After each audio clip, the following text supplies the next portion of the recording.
Hi friends, నేను సంతోష్ కుమార్. ఈ వీడియోలో మన టాపిక్ వచ్చేసరికి 10th క్లాస్ కంప్లీట్ అయిన తర్వాత ఫర్దర్‌గా మీరు మ్యాథమెటిక్స్ ఉన్న ఏ గ్రూప్ తీసుకున్నా గానీ, మీకు కొన్ని బేసిక్ కాన్సెప్ట్స్ అనేవి ఐడియా ఉండాలి. ఆ కాన్సెప్ట్స్ ఏంటనేది ఈ వీడియోలో చూద్దాం. అంటే ఎగ్జాంపుల్‌గా చూడండి ఒకసారి. నేను 10th క్లాస్ కంప్లీట్ చేసుకొని ఇంటర్మీడియేట్ ఫస్ట్ ఇయర్ ఎంపీసీలో జాయిన్ అయ్యాను. సో, ఇంటర్మీడియేట్‌లో మనకి ఆ మ్యాథమెటిక్స్ అర్థం అవ్వాలి అంటే, మనకి కొన్ని కాన్సెప్ట్స్ ఫస్ట్‌లో తెలిసి ఉండాలి. ఆ కాన్సెప్ట్స్ ఏంటన్నది చూద్దాం. ఓకేనా? క్లియర్ కదా ఇప్పుడు? అయితే ఇంటర్మీడియేట్‌కి ఒకటే అనుకోవద్దు. మీరు ఇంటర్మీడియేట్ జాయిన్ అయినా, పాలిటెక్నిక్ జాయిన్ అయినా, ట్రిపుల్ ఐటీ సైడ్ వెళ్ళినా, ఏపీఆర్జేసీ కాలేజెస్‌లో జాయిన్ అయినా, ఏ కాలేజెస్‌లో జాయిన్ అయినా గానీ, మ్యాథమెటిక్స్ ఉన్న గ్రూప్ గనక మీరు సెలెక్ట్ చేసుకుంటే, కంపల్సరీగా ఈ కాన్సెప్ట్స్ అనేవి మీకు ఐడియా ఉండాల్సిందే. ఓకేనా? అదేంటో చూసేద్దాము. సో, ఫస్ట్‌లీ నంబర్ సిస్టమ్ గురించి మీకు తెలియాలి. నంబర్ సిస్టమ్ అంటే natural numbers, whole numbers, integers, even, odd, prime, composite numbers అంటే ఏంటి? ఇవి ఫస్ట్ రాసినవన్నీ బేసిక్, ఇక్కడ వరకు బాగా బేసిక్. ఈ రేషనల్, ఇర్రేషనల్, రియల్ నంబర్స్ అనేవి 10th క్లాస్‌లో ఉంటది. సో, మొత్తం వీటి గురించి మీకు ఐడియా ఉండాలి. అంటే రేషనల్ నంబర్స్ అంటే ఏంటి? ఇర్రేషనల్ నంబర్స్ అంటే ఏంటి? రియల్ నంబర్స్ అంటే ఏంటి? జస్ట్ మీకు ఐడియా ఉంటే సరిపోద్ది. Next second school maths. అంటే మనం లోయర్ క్లాసెస్‌లో నేర్చుకునేవి ఒక్కసారి రివైజ్ చేయండి అంతే. ఎలాగ సమ్మర్ హాలిడేస్ కాబట్టి జస్ట్ ఒక్కసారి అలా రివైజ్ చేయండి. వీటికి సంబంధించిన ప్లేలిస్ట్ కూడా మన ఛానల్‌లో ఉంది. ఓకేనా? So, plus, additions, subtractions, multiplications, divisions, normal నంబర్స్‌తో ఎలా చేయాలి, ఫ్రాక్షన్స్‌తో ఎలా చేయాలి, డెసిమల్స్‌తో ఎలా చేయాలి అన్నది చూసుకోండి. ఇవి అయిపోయిన తర్వాత ఎక్స్పోనెంట్స్ అండ్ పవర్స్‌కి సంబంధించిన ఫార్ములాస్ అంటే A power m into A power n is equal to A power m plus n.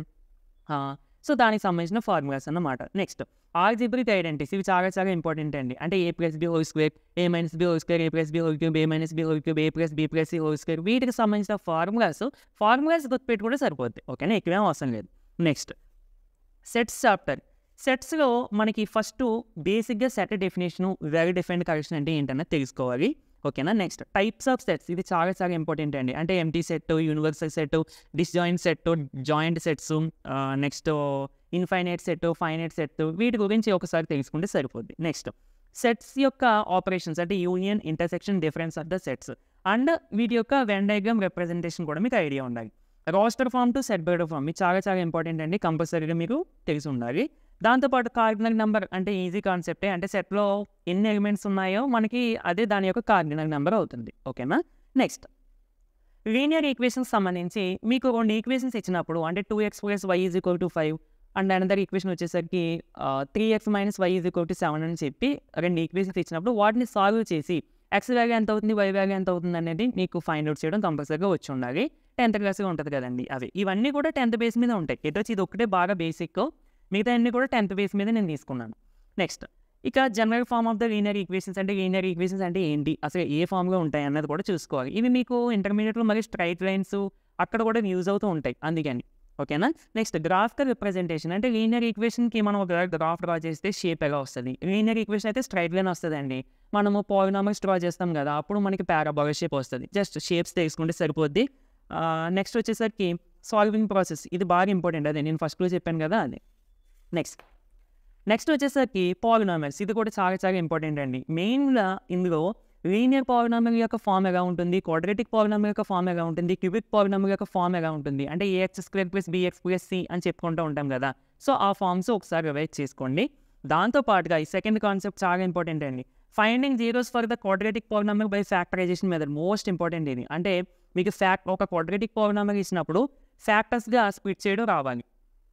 దాంతోపాటు జీరోస్ ఎలా ఫ్యాక్టర్స్‌గా స్ప్లిట్ చేయడం వచ్చిందంటే ఆటోమేటిక్‌గా జీరోస్ ఫైండ్ అవుట్ చేయడం చాలా ఈజీ. అది కంపల్సరీ మీకు వచ్చి ఉండాలి. ఓకేనా? Compulsory. Next relationship between zeros and coefficient అంటే alpha plus beta equal to -b/a అవి ఉంటాయి కదా. అవి క్వాడ్రాటిక్ పాలినామిల్‌కి అండ్ క్యూబిక్ పాలినామిల్ కూడా మీకు తెలియాలి. దాంతోపాటు పాలినామిల్స్‌తో మనం డివిజన్స్ ఎలా పర్ఫార్మ్ చేస్తాం జస్ట్ ప్రాసెస్ గుర్తుపెట్టుకుంటే సరిపోద్ది. ఈ కాన్సెప్ట్స్ జస్ట్ ఒక్కసారి అలా రివైజ్ చేయండి అంతే. ఓకేనా? Next quadratic equations. ఇందులో మనకు most important quadratic formula use చేసి ఒక క్వాడ్రాటిక్ ఈక్వేషన్‌కి రూట్స్ ఎలా ఫైండ్ అవుట్ చేయాలని నేర్చుకుంటాం. అదే x = -b +or -√b² - 4ac/2a formula use చేస్తే xకి మనకి 2 రూట్స్ వస్తాయి కదండీ. అదొకసారి చూసుకోండి. దాంతోపాటు నేచర్ ఆఫ్ ద రూట్స్ ఇది కూడా మనకి ఇంపార్టెంట్. అంటే ఒక క్వాడ్రాటిక్ ఈక్వేషన్‌కి రియల్ అండ్ డిఫరెంట్ రూట్స్ ఉంటాయా, లేదంటే రియల్ అండ్ ఈక్వల్ రూట్స్ ఉంటాయా, లేదంటే ఇమేజినరీ రూట్స్ ఉంటాయా అన్నది మనకి డిస్క్రిమినెంట్ వాల్యూ బట్టి చెప్తాం కదా. ఆ కాన్సెప్ట్ కూడా ఒకసారి చూసుకోండి. దాంతో పాటుగా గ్రాఫికల్ రిప్రజెంటేషన్ అంటే డిస్క్రిమినెంట్ వాల్యూ >0 వస్తే గ్రాఫ్ ఒకలా ఉంటుంది, ఈక్వల్ టు 0 వస్తే ఒకలా ఉంటుంది, <0 వస్తే ఒకలా ఉంటుంది. అది ఒకసారి చూస్తే సరిపోద్ది. మీకు క్వాడ్రాటిక్ ఈక్వేషన్స్ చాప్టర్ డైరెక్ట్గా మీకు సెకండ్ ఇయర్లో ఉంటుంది. చాప్టర్ పేరు క్వాడ్రాటిక్ ఈక్వేషన్స్. ఓకేనా. నెక్స్ట్ ప్రోగ్రెషన్స్, ఇది చాలా ఇంపార్టెంట్ అండి. మీకు ఇంటర్మీడియట్ ఫస్ట్ ఇయర్లో మ్యాథమెటికల్ ఇండక్షన్ ఒక చాప్టర్ ఉంటుంది, అందులో ఈ రెండు ఉపయోగపడతాయి. సో ఏపీకి సంబంధించి జనరల్ ఫామ్ చూసుకోండి, ఎంత టర్మ్ చూసుకోండి, సమ్ ఆఫ్ ఎంటర్మ్స్ ఫార్ములాస్ చూసుకోండి, అలాగే జీపీకి కూడా. Next coordinate geometry, one of the most important chapter ఇది కూడా. ఎందుకంటే మీకు ఇంటర్మీడియట్ ఫస్ట్ ఇయర్లో 1A 1B అని 2 టెక్స్ట్ బుక్స్ ఉంటాయి. 1B starting chapter locus chapter అని ఉంటుంది. Locus, next transformation of axis, next straight lines, pair of straight lines, ఇవన్నీ జామెట్రీకి సంబంధించి ఉంటాయి. కంపల్సరీగా మీకు ఇవన్నీ కూడా ఐడియా ఉండాలి. 10th క్లాస్లో ఉండేటువంటి కోఆర్డినేట్ జామెట్రీలో ఉండేటువంటి కాన్సెప్ట్స్ అన్నీ కూడా ఐడియా ఉండాల్సిందే. సో అందులో ఫస్ట్ మనకి కోఆర్డినేట్ ప్లేన్ అంటే just X axis, Y axis ఎలా ఉంటాయి, జస్ట్ ఒక గ్రాఫ్ రిప్రజెంట్ చేయడం మీకు ఐడియా ఉండాలి. ఆల్రెడీ మీ అన్నీ చేసినవే, ఒకసారి చూసుకోమని చెప్తున్నాను అంతే. Distance formula, section formula, mid point, centroid, collinear points, area of the triangle, slope of the line, ఇవన్నీ కూడా మీకు ఫార్ములాస్ ఐడియా ఉండాలి. ఓకేనా ఫ్రెండ్స్. అయితే మీరు అనుకోవచ్చు మేము ఇంటర్మీడియట్లోకి వెళ్ళి కూడా నేర్చుకోవచ్చు కదా అని. ఇప్పుడు ఫ్రీ టైం కదా, ఇప్పుడు మీరు ఒక్కసారి రివైజ్ చేశారనుకోండి, ఇంటర్మీడియట్కి వెళ్ళేటప్పటికి ఇంకా కొత్త కాన్సెప్ట్ నేర్చుకోవడానికి మీకు ఛాన్స్ ఉంటుంది. ఇంటర్మీడియట్లో 10th క్లాస్లో ఉండేటువంటి కాన్సెప్ట్స్ ఉంటాయేమో అని అనుకోవద్దండి. ఇంటర్మీడియట్లో చాలా డెప్త్ ఉంటుంది. అదే డెప్త్ మీన్స్ 10th క్లాస్తో మాత్రం ఇంటర్మీడియట్ని కంపేర్ చేయొద్దు. ఓకేనా ఫ్రెండ్స్. మీకు 10thలో అన్నీ కూడా బేసిక్స్ మాట. ఇంటర్మీడియట్కి వెళ్ళిన తర్వాత మీకు అర్థమవుతుంది. నేను ఇప్పుడు చెప్పినా మీకు తెలియదు, బట్ ఇంటర్మీడియట్కి వెళ్ళిన తర్వాత మీకు ఈ బేసిక్స్ ఎంతగా యూజ్ అవుతాయని మీకు అర్థమవుతుంది. ఓకేనా. సరే, నెక్స్ట్ వచ్చేసరికి ఇది ట్రయాంగిల్స్, సర్కిల్స్కి సంబంధించి ఏంటంటే జస్ట్ చాలా తక్కువ సమ్స్ ఉంటాయి, జస్ట్ తెలుసుకోవడం మంచిది. అంటే మెయిన్లీ ట్రయాంగిల్స్ యొక్క సిమిలారిటీ కండిషన్స్, అంటే కరస్పాండింగ్ యాంగిల్స్ ఈక్వల్ అయ్యి కరస్పాండింగ్ సైడ్స్ ప్రపోర్షనల్గా ఉంటే అప్పుడు మనం సిమిలర్ ట్రయాంగిల్స్ అని చెప్తాం కదా. సో అది ఆ కండిషన్స్ ఒకసారి చూసుకోండి. అలాగే SAS, SSS, ఈ యాంగిల్ సిమిలారిటీ క్రైటీరియన్స్ ఒకసారి చూసుకోండి. ఇవన్నీ మీ టెక్స్ట్ బుక్లోనే ఉంటాయి. నెక్స్ట్ సర్కిల్స్కి సంబంధించి ట్యాంజెంట్ అంటే ఏంటి, నార్మల్ అంటే ఏంటి, సీకెంట్ అంటే ఏంటి, కార్డు, సెక్టారు, వీటికి సంబంధించి డెఫినేషన్స్ చూసుకోండి. టెగ్నామెట్రీ మోస్ట్ ఇంపార్టెంట్ అండి. ఇంటర్మీడియట్ ఫస్ట్ ఇయర్లో మీకు నియర్లీ 4 చాప్టర్స్ ఉంటాయి టెగ్నామెట్రీ బేస్ చేసుకుని. Trigonometric equations, trigonometry ratios up to transformations, next hyperbolic functions, inverse trigonometric ratios అని చెప్పి 4 చాప్టర్స్ ఉంటాయి. వాటికి మీరు అవి అర్థం అవ్వాలంటే 10th క్లాస్ సంబంధించి మొత్తం మీకు ఐడియా ఉండాలి. టెగ్నామెట్రిక్ రేషియోస్ అంటే సైన్ థీటా అంటే ఏంటి, కాస్ థీటా అంటే ఏంటి, టాన్ థీటా అంటే ఏంటి, సీకెను, కొసీకెను అండ్ కాట్, వీటి గురించి మీకు ఫార్ములాస్ తెలిసి ఉండాలి. అలాగే టెగ్నామెట్రిక్ రేషియోస్ ఆఫ్ సమ్ యాంగిల్స్ అంటే tan 30 degrees, 0 నుండి 90 degrees వరకు ఉంటాయి కదండి మనకి. అదే 0, 30, 45, 60, 90 బాక్స్ ఉంటుంది కదా, ఆ బాక్స్ కంపల్సరీ మనకు వచ్చి ఉండాలి.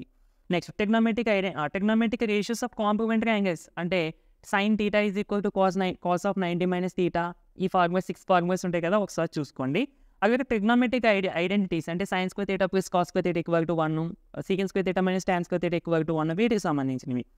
నెక్స్ట్ ఇవి మెయిన్ అండ్ ఇక మెయిన్ సెకండ్ వచ్చేసరికి ఇవి మీకు మ్యాక్సిమం చాప్టర్ అయితే ఉండదు, కాకపోతే మ్యాక్సిమా మినిమా అని చెప్పి ఒక చాప్టర్ ఉంటుంది ఇంటర్మీడియట్లో. అందులో కొన్ని సిలిండరు, కోన్కి సంబంధించి కొన్ని ప్రాబ్లమ్స్ ఉంటాయి. జస్ట్ ఫార్ములాస్ చదివితే సరిపోద్ది. అంటే volume of the cone, surface area of the cone, surface area of the cylinder, వీటికి సంబంధించి ఫార్ములాస్ చదువుకొని సరిపోద్ది.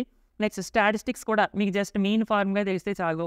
మీడియన్ కూడా అవసరం ఉండదు, ఎక్కువగా మీన్కి సంబంధించి ఉంటాయి. మీన్ ఒకసారి చూసుకోండి, కుదిరితే మోడ్ మీడియన్ కూడా చూసుకోండి 10th క్లాస్ ఉండేటువంటి ఫార్ములాస్. నెక్స్ట్ ప్రాబబిలిటీ కూడా మీకు పర్టికులర్గా ప్రాబబిలిటీ చాప్టర్ అంటే ఇంటర్మీడియట్లో అక్కడక్కడ టచ్ అవుతుంది తప్ప మరీ డెప్త్గా అయితే ఉండదు. బట్ కాంపిటేటివ్ అంటే జేఈ మెయిన్స్కి కానీ ఎంసెట్కి కానీ ప్రిపేర్ అయ్యే వాళ్ళకి మాత్రం ఈ చాప్టర్ ఉంటుందండి. ఓకేనా ఫ్రెండ్స్. సో ఇవి మీరు బేసిక్గా నేర్చుకుంటే ఈ సమ్మర్ హాలిడేస్లో అప్పుడు మీకు ఇంటర్మీడియట్తో కొంచెం నేర్చుకోవడానికి వీలుగా ఉంటుంది. అలా కాకుండా ఇప్పుడు అంతా ఎంజాయ్ చేసేసి, అంటే ఎంజాయ్ చేయమని అనట్లేదు, ఇది అంతండి జస్ట్ ఒక 1 hour, రోజుకు ఒక 1 hour కూడా అవసరం, ఒక 40 minutes కూర్చుంటే అందంగా ఒక చాప్టర్ అవుతుంది. అవునా కదా. సో అలా మీరు కొంచెం నేర్చుకున్నారనుకోండి, ఇంటర్మీడియట్ జాయిన్ అయ్యేటప్పుడు బాగుంటుంది కదా. ఇంటర్మీడియట్ జాయిన్ అయిన తర్వాత నేర్చుకుందామని అనుకోవద్దు, ఎందుకంటే ఇంటర్మీడియట్లో కొత్త కాన్సెప్ట్స్ వస్తూ ఉంటాయి. ఆ కాన్సెప్ట్స్ మీరు అర్థం చేసుకోవడానికి ఉపయోగపడతాయి. ఓకేనా ఫ్రెండ్స్. సరే, ఇదంతా బాగానే ఉంది, ఇవన్నీ చెప్పేసాం. ఎందుకు ఇవన్నీ వీడియోస్ ఏవి, కాన్సెప్ట్స్ ఏవి అంటే మ్యాక్సిమం నేను ఇందులో చెప్పిన కాన్సెప్ట్స్ అన్నీ మన ఛానల్లో ఉంటాయండి. మీకు తెలియాలి అంటే ఇప్పుడు ఎగ్జాంపుల్గా స్కూల్ మ్యాథ్స్ అని ఉంది కదా, ఇది ప్లేలిస్ట్లోకి వెళ్ళిపోయి బేసిక్ మ్యాథ్స్ అని ఉంటుంది. ఆ ప్లేలిస్ట్లో ఇవన్నీ ఉంటాయి. ఓకేనా. అందులోనే నెంబర్ సిస్టమ్ కూడా ఉంటుంది. ఇప్పుడు సెట్స్కి సంబంధించి మీకు కాన్సెప్ట్ తెలియాలి అనుకోండి, మీరు ఏం చేయాలంటే మన ఛానల్లో ప్లేలిస్ట్లోకి వెళ్ళిపోండి. ప్లేలిస్ట్లోకి వెళ్ళిపోయి సెట్స్ క్లాస్ 10 అని ఉంటుంది, అది ఓపెన్ చేస్తే మీకు అక్కడ ఎక్సర్సైజ్ ప్రాబ్లమ్స్ పక్కన పెట్టండి, కాన్సెప్ట్స్ ఉంటాయి. మీకు తమ్నైల్ చూస్తే అర్థమైపోతుంది. ఆ తమ్నైల్లో ఇవన్నీ మీకు కనబడుతూ ఉంటాయి. ఓకేనా, ఒకసారి చూడండి. అలాగే ఇవి కూడా, అలాగే ట్రిగ్నోమెట్రీ అన్నీ కూడా మ్యాక్సిమం ఇవన్నీ కూడా మన ఛానల్లో ఉన్నాయి. ఓకేనా ఫ్రెండ్స్. సో ఇది ఫ్రెండ్స్ వీడియో. నచ్చితే తప్పకుండా లైక్ చేయండి. ఇన్ కేస్ మీకు లింక్స్ కనుక అంటే ప్లేలిస్ట్ లింక్స్ అయ్యి మీరు సెండ్ చేయి అని అంటే కనుక నాకు కామెంట్ చేయండి. నాకు పలానా సెట్స్ ప్లేలిస్ట్ కావాలంటే నేను లింక్ సెండ్ చేస్తాను. ఓకేనా ఫ్రెండ్స్? సో ఇది ఫ్రెండ్స్ వీడియో నచ్చితే తప్పకుండా లైక్ చేయండి. ఇలాంటి మరిన్ని వీడియోస్ కోసం మన ఛానల్ని సబ్స్క్రైబ్ చేసుకుంటే ఫాలో అవ్వడానికి అయితే ట్రై చేయండి. ఇన్స్టాగ్రామ్ పేజ్ని కూడా ఒకసారి చెక్ చేయండి. అందులో competitive related mathematics problems tricks అయ్యి ఉంటాయి. ఒకసారి చెక్ చేయండి. నచ్చితే తప్పకుండా ఫాలో అవ్వండి.